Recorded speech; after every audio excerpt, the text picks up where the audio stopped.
Quelles sont les étapes pour rénover ton bien immobilier? Alors, on imagine que tu viens d'acheter ton immeuble et là, c'est la phase de travaux qui va commencer. Eh ben, tu tombes bien parce que c'est ce qu'on va traiter aujourd'hui dans cette vidéo. Je vais te donner les 10 étapes clés que tu devras suivre pour faire un bon suivi de chantier de ton projet, pour que à chaque étape de ton projet de rénovation, que tu saches, ok, où est-ce que tu en es et quels sont les éléments importants auxquels tu devras faire attention. Alors, l'idée ici, c'est de vraiment te faire un parcours de la première phase, c'est-à-dire le premier coup de marteau pour la démolition jusqu'à la mise en location de ton bien, pour que toi tu puisses savoir ok où est-ce que tu en es sur ton projet. Alors si tu me découvres, je suis Kenzie pour l'instant et sur cette chaîne je te partage des conseils en immobilier. Donc si c'est un sujet qui t'intéresse, je t'invite à t'abonner à la chaîne avant de commencer. Alors on va pas faire trop de blabla, on va rentrer tout de suite dans le vif du sujet.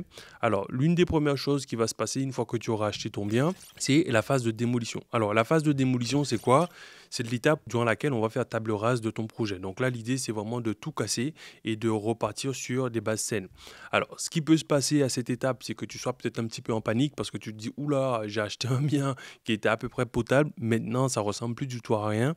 Et là, c'est parce qu'en gros, l'artisan va enlever toutes les cloisons, tous les placots, tout ce qui pendouille un peu. Ce sera vraiment quelque chose qui est assez impressionnant, mais pas de panique, c'est tout à fait normal d'arriver sur ton projet et d'avoir tout ça qui est cassé. Donc une fois que cette phase de démolition est faite et que c'est terminé, c'est-à-dire que l'artisan a cassé toutes les cloisons qui ne servent à rien et qu'il a tout débarrassé, tous les gravats sont enlevés, là tu verras que tu repartiras sur une base saine. Alors, une fois que cette base saine est faite, c'est-à-dire qu'on a tout démoli, la deuxième étape, c'est l'étape de rayage. En fait, le rayage, c'est quoi? C'est là où on va pouvoir mettre toute la structure métallique qui va venir recevoir le placo. Et c'est justement ce qui va permettre de pouvoir définir en fait le squelette de ton bien. Et en fait, avec le rayage, on va pouvoir déjà définir, ok, où sera la salle de bain, où sera la kitchenette, etc.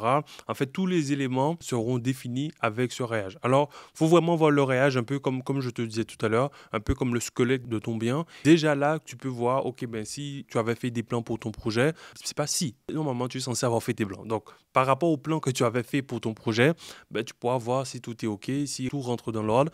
Et à ce moment-là, si tout est ok, là, tu pourras passer à l'étape numéro 3. L'étape numéro 3, c'est l'étape de l'électricité. Alors, pendant cette étape, en fait, il y a plusieurs éléments importants à vérifier. Déjà, que tu as toute la partie courant fort, donc tout ce qui va servir à allumer les lumières, les prises, etc.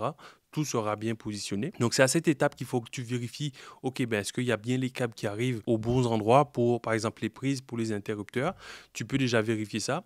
Ensuite, il y aura aussi toute la partie courant faible à vérifier. Donc, courant faible, c'est tout ce qui concerne la tech. Donc, ça peut être les câbles RJ45 pour pouvoir avoir Internet. Ça peut être les câbles d'antenne. Ça peut être les câbles de communication, par exemple, si tu as un interphone. Donc, c'est à cette étape-là que tu vas regarder tous ces éléments-là. Donc, ça, c'est courant fort, courant faible, toute la partie électricité. Donc, une fois que ça s'est passé, en général, on va passer justement à l'étape 4 qui, elle, concerne toute la partie plomberie.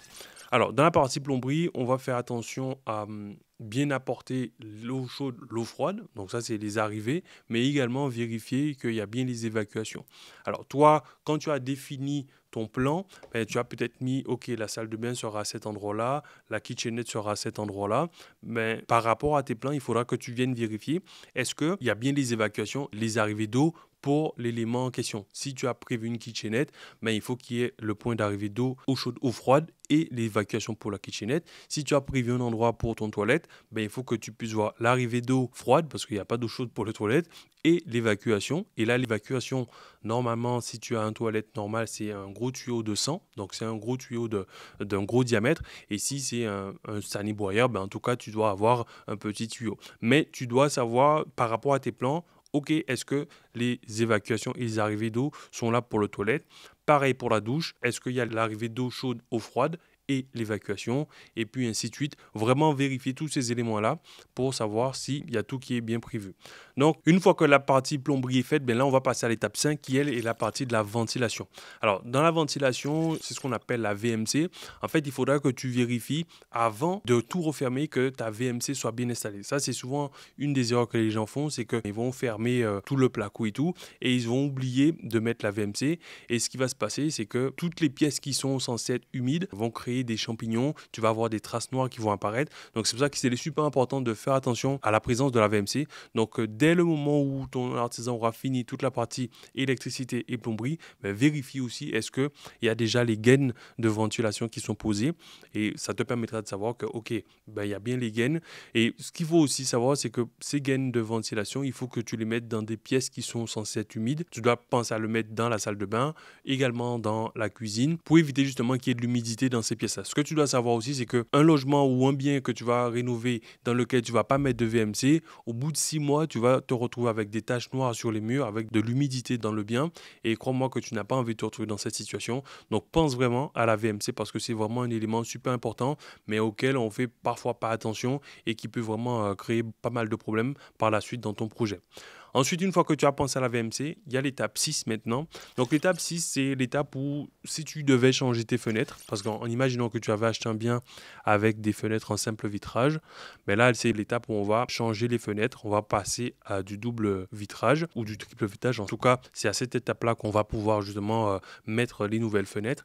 Alors, normalement, ton artisan a dû penser à anticiper cette étape-là parce que c'est vrai que des fois, en fonction de où tu achètes tes fenêtres, tes menuiseries, ça peut prendre un petit peu de temps. Donc, c'est pas à toi de le faire, mais je pense que ton artisan doit le faire. C'est penser à anticiper pour ne pas te retrouver dans une étape où, en gros, les menuiseries ne sont pas arrivées et que vous devez passer à l'étape suivante. Ok. Donc, une fois que les menuiseries sont arrivées et qu'ils les ont installées, bon, ben là, on va pouvoir passer à l'étape suivante qui est l'étape de l'isolation. En fait, l'isolation a un intérêt pour la partie thermique, c'est-à-dire que c'est ce qui va permettre à ton client ou tes locataires ou tes voyageurs d'être dans un confort, d'avoir ce sentiment que ils sont bien au chaud. Parce que si tu n'as pas d'isolation, en fait, tu vas dépenser beaucoup d'électricité et deux, ton client sera dans un inconfort et va tout le temps sentir qu'il a froid. Donc, il faut vraiment que tu vérifies qu'il y a bien de l'isolation qui est mise dans ton bien. Premièrement, pour la partie thermique, mais également pour la partie acoustique, parce qu'en gros, le fait de mettre un isolant, ça va permettre justement d'éviter qu'il y ait du bruit qui se propage. En fait, l'isolant va avoir ce double effet. Il va permettre justement d'éviter de laisser passer le froid, mais il va éviter aussi de laisser passer le bruit. En tout cas, ça va limiter le bruit. Parce que si tu fais des cloisons et que tu ne mets pas d'isolant entre les deux, mais ce qui va se passer, c'est que tu auras un peu comme un tambour. Ça va faire effet de résonance, tu vois. Et du coup, il faut justement que tu mettes l'isolation pour pouvoir éviter ce genre de problématique parce que ça peut, un, te faire payer beaucoup plus et deux, faire en sorte que tes clients ne soient pas forcément à l'aise et qu'il y ait du bruit dans ton bien. Donc, si tu veux éviter ce genre de problématique, je t'invite vraiment à bien vérifier l'isolation que ton artisan va mettre dans ton bien. Ça, c'était l'étape numéro 7.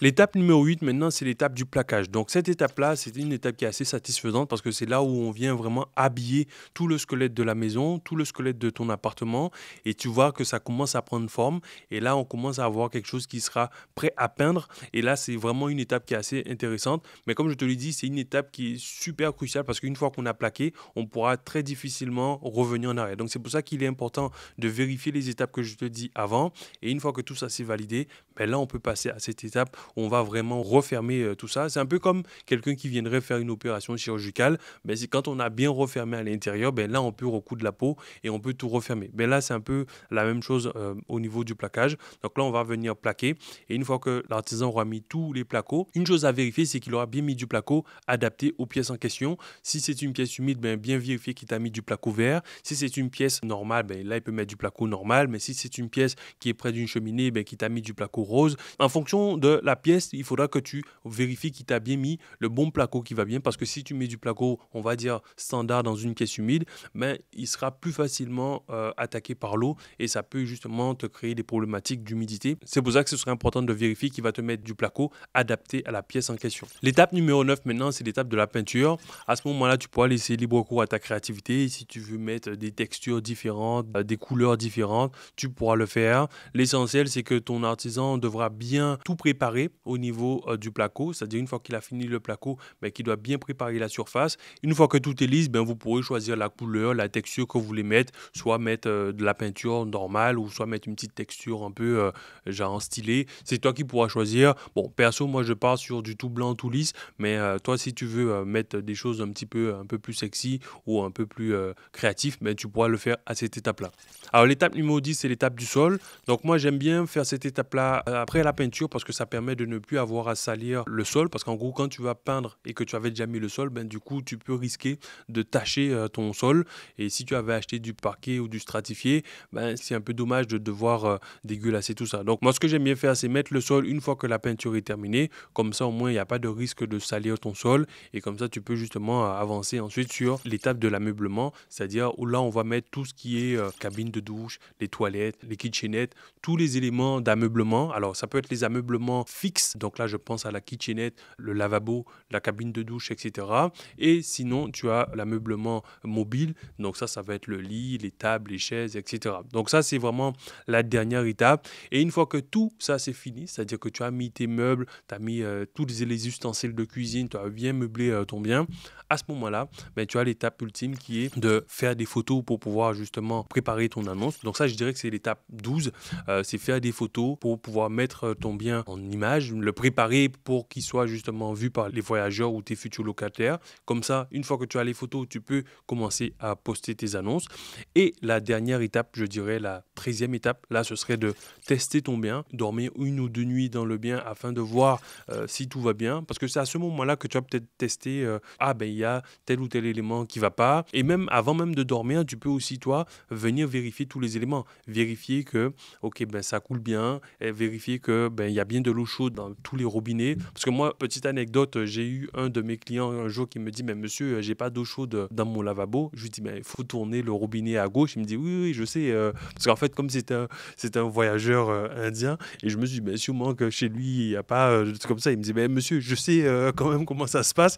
Et du coup, je lui dis, ok, je vais passer voir. Et effectivement, il n'y avait pas d'eau chaude dans le lavabo. Il y avait de l'eau chaude dans la douche et dans la cuisine. Et je n'avais pas d'eau chaude dans le lavabo. Et c'est justement en ouvrant mon tableau avec des sous-compteurs d'eau, j'ai pu voir que le sous-compteur d'eau froide tournait quand le robinet était complètement à gauche. Et justement, j'ai pu demander à l'artisan de rectifier le tir pour pouvoir faire en sorte que il y ait de l'eau chaude. Donc c'est pour ça que c'est super important de vérifier tous les éléments, de tester avant de pouvoir mettre ton bien en production.